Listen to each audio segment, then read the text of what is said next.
Hello, my name is Steve. And I'm David. And this is the next episode of Weekly Ranma. We are talking about episode 18 of the Ranma 1/2 remake. We get an interesting character introduced, a character that the internet has been waiting for to see how the modern times will handle the great master Happosai. So honestly, the synopsis of this episode is going to be pretty quick. We get an introduction scene of a hermetically sealed cave opening up and a glowing-eyed creature escaping from it. Then back at the Tendo residence, the family altar falls to the ground, breaking, and Mr. Tendo sees it as a portent of misfortune. The next day, while on their way to school, a strange little creature begins clinging to the girls, calling out Akane's name, until it finally attaches itself to the correct person with the correct name.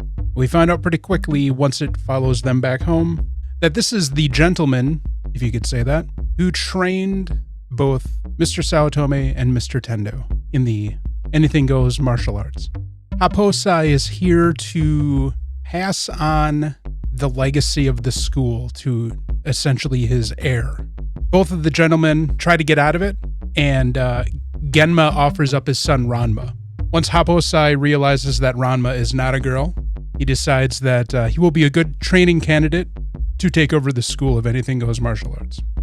Pretty much the rest of the encounter is Ranma learning how dangerous this old man is, both physically and and due to his personality. Happosai couldn't tell how old he is. He's as shriveled up as Shampoo's grandmother. Has a thing for the young ladies, particularly the young ladies' underwear. And the old man is a little bit too powerful for Ranma, but eventually Ranma comes up with a trick, because he deduces that the old man gets at least willpower from being able to be around the women. So if the women aren't around, maybe he can defeat him. And it almost works, but you know, Happosai also has luck on his side. And we kind of come to a standstill with Happosai intent on making Ranma his heir, but also getting girl-type Ranma into some negligee for his own personal amusement. So welcome to the lech that is Happosai.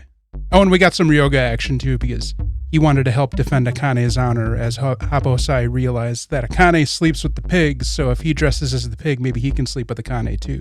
And so he and Ranma were trying to fight off Happosai, even though, in this instance, Ryoga's no better than the old man. Yes. So ever since the remake started, there's been a lot of chatter online about how it was going to handle this character and his antics and behavior. I will say this, there was significantly less breast grabbing than he's done in the past. Like, I don't think he actually grabbed anybody's chest. He would bury himself in Ranma all the time. Worst character in the show. I suspected you would say that. I feel he's kind of a polarizing character. Do not like him. Just because he's really annoying. He's very annoying. It's fun to watch him fight, but when he's not in combat, he just defaults to the epitome of old man pervert.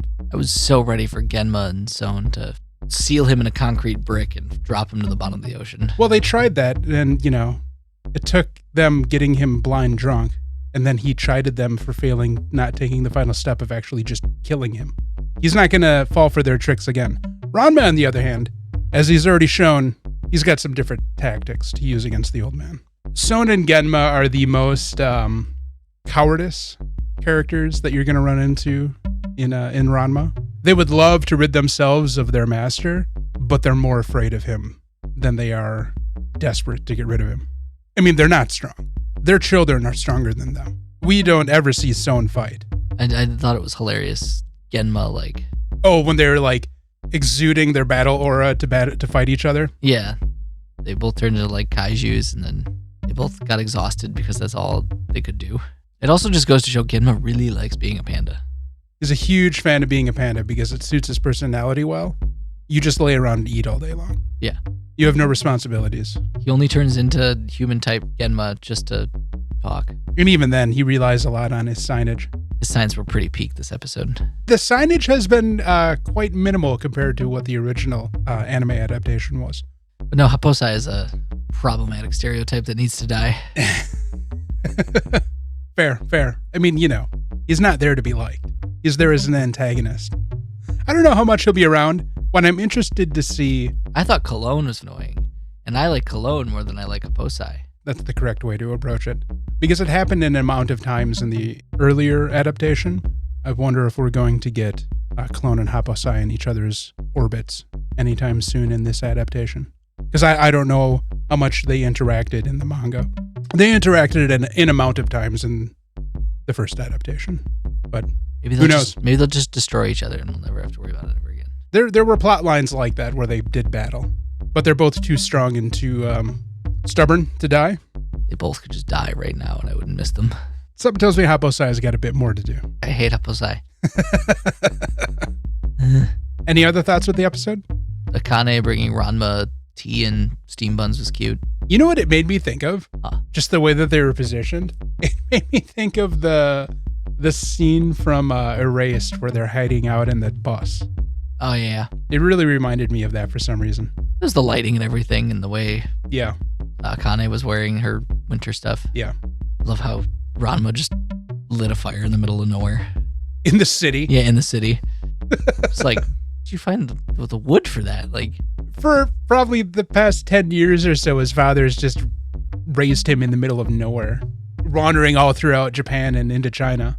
Ranma is just a feral child. He kind of is, yeah. A feral child for martial arts. Yes. Who has a badass form that only comes out when he's been overstimulated by cats. Oh my god. I wonder how he would react to a spray bottle of water. Well, in cat form? Yeah. I don't know. Well, it'll be interesting to see what next week's episode is going to be like. Because I have no clue what it could be. So I even had a huge distaste for shampoo. You remember my distaste for shampoo. Yeah. Well, not necessarily shampoo, but the situation that she's forced into in regards to Ranma. Fair. I think that situation is better writing than Happosai. I would rather take an entire season of that situation than another episode of Happosai. He is that problematic for me. It also just shows you the unwholesome nature of the martial arts form that all of these characters are a part of. Yes. Like the guy invented it, he's a piece of shit. And you're just like, I mean, he is a character that has no moral standards.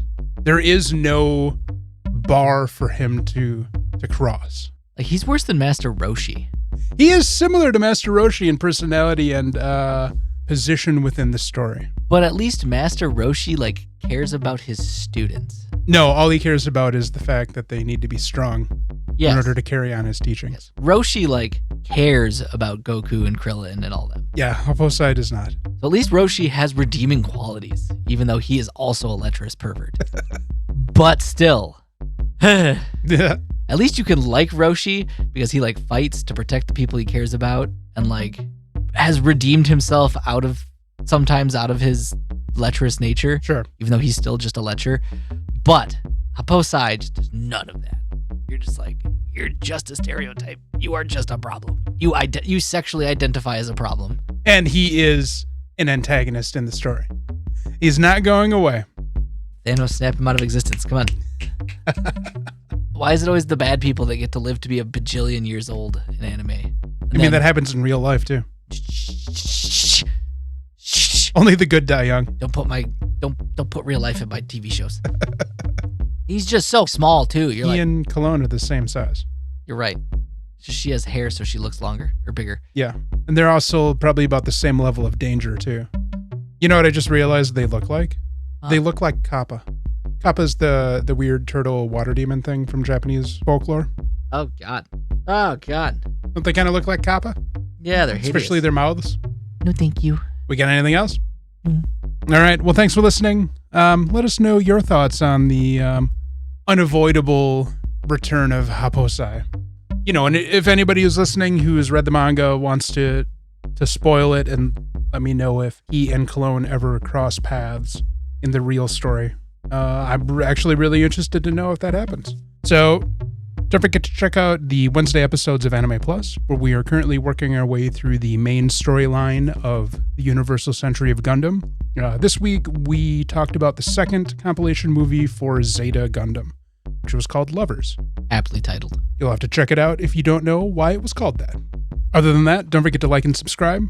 Hit that bell so you know when episodes come out. And come check us out on our socials and harass us. It's greatly appreciated. Other than that, thanks for listening. We'll check you guys later.